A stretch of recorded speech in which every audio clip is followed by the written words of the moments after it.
یه طرح دیگه برای آقایون.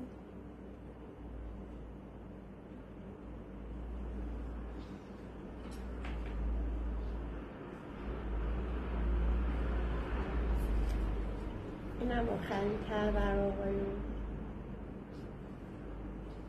ببینید کیفیتش عالیه، آبگیریش عالیه و هم میتونید روی مت ازش استفاده کنید وقتی میرید باشگاه، هم میتونید روی دستگاه ازش استفاده کنید. دیگه از شال انداختن و ملافه انداختن و اینطور چیزا دیگه بگذرید، یه خورده شیک تمرین کنید.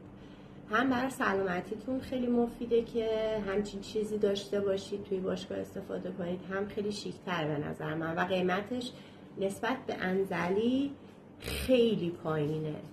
من اون سری آورده بودم 150 بود، الان 100